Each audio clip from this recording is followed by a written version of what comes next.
I wanna play real games, not no CPU. I wanna rhyme like Buster, sing like Usher too. I need a million things. Cars, clothes, whips, grips, chains. They all wanna be like me. So it's the first day of April, and we didn't have school that day. And absolutely everybody knows it's April Fool's Day. This day in particular, however, was not one of the best days to go by. Whenever I was younger, I want to say probably about between the ages of 10 to 12, we lived in some apartments, and my brother and I would always race on the bike throughout the apartments, and we'd act like we was actually in motocross. My mom wasn't home that day, but my dad was. My dad was just in the house, big chilling, watching TV, minding his own business. So my brother and I, we took advantage of that. So we got our bikes. We're starting at the beginning of the apartments, going through this whole little scene or this section, all the way down to the end, to the last piece of the gate. Kind of like you have to go all around. But instead of going around where the cars go, we decided, let's cut through everything. So my brother's name is Dimitri. Dimitri and I are speed racing throughout the entire apartment complex. Nobody can tell us anything. Plus, we had those bikes where if you backpedal, it immediately goes to the brakes. So you know how you like to ride extra fast, and you like to backpedal on the brakes, and you slide to a stop? That's exactly what we love to do. There were obviously different routes throughout the apartment that we could have taken, but we wanted to take the most difficult route possible so we can make as many sharp turns and drift as much as we possibly could on these motocross bikes. On this particular day, again, it is April Fool's Day. Dimitri decided to challenge me to a race. Mama ain't raised no punk beat, so game on. On your mark, get set, go. Me and Dimitri were crossing in between each other, trying to make each other fall off the bike. Then we break into our pass, and as soon as we hit the entrance of the apartments, we split, break past. You just see us crossing in and out of each other, just going down the sidewalk, doing whatever we can to try to get this dub. We didn't stay in the middle of the apartment complex. We were one of those apartments that stayed on the edge. Because of the fact that we stayed on the edge, that's where all the parking was. That's where all the cars drive through. So as you pass up our apartment door is the end of the sidewalk, which leads to the curb of the end of the sidewalk, which leads to the driveway of the curb at the end of the sidewalk. Now, I'm pretty sure it's a no-brainer that where cars drive is where you're usually going to meet up with the car. So now I'm in front of Dimitri. I cut him off immediately. He slows down. Now I'm about to pass up my door.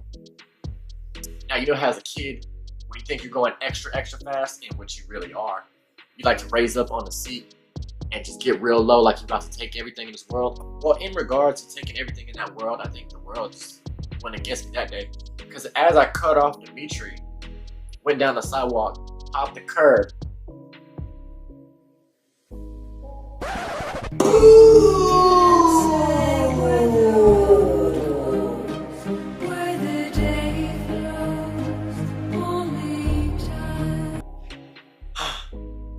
Guess what, everybody?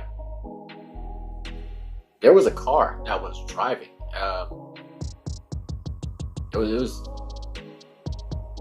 Yeah. So I got hit by a car that was speeding through the parking lot, through the apartment complex, and I went down. Handlebar was twisted. I have the worst. I have a lot of bike stories. So the handlebars were twisted. Dimitri ran inside to my dad, and Dimitri told my dad, Dad, car just got hit by a car. I cannot make this response up.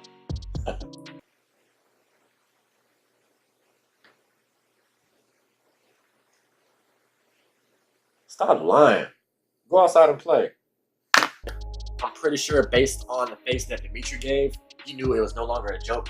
So he ran out there. I'm brushing myself off. I felt no pain whatsoever. The lady that was behind the wheel was freaking out immediately. She was asking if I was okay. Is there anything wrong? Is anything broken? Again, I felt nothing. I think that was the most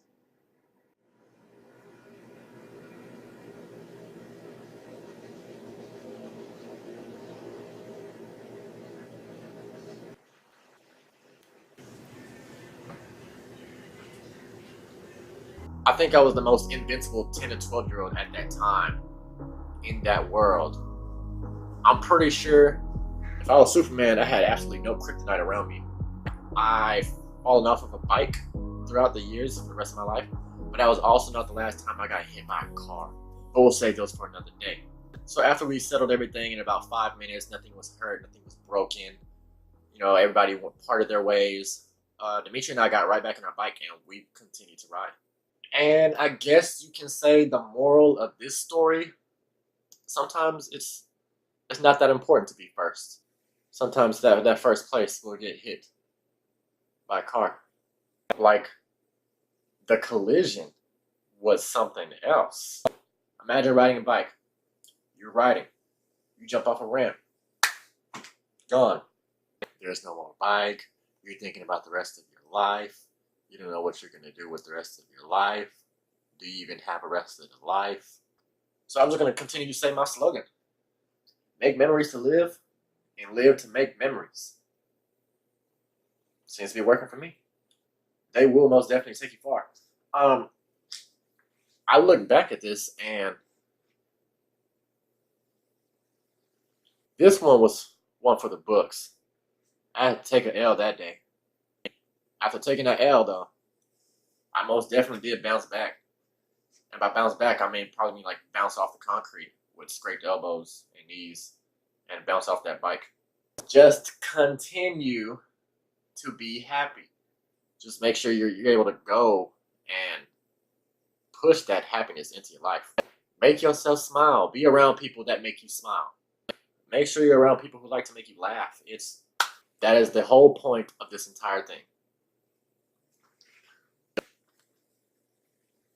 That was a worthy April Fool's joke. But it wasn't no joke. I wanna play real games, not no CPU. I wanna rhyme like Buster, sing like Usher too. True. I need a million things. Cars, clothes, whips, grips, chains. They all wanna be like me.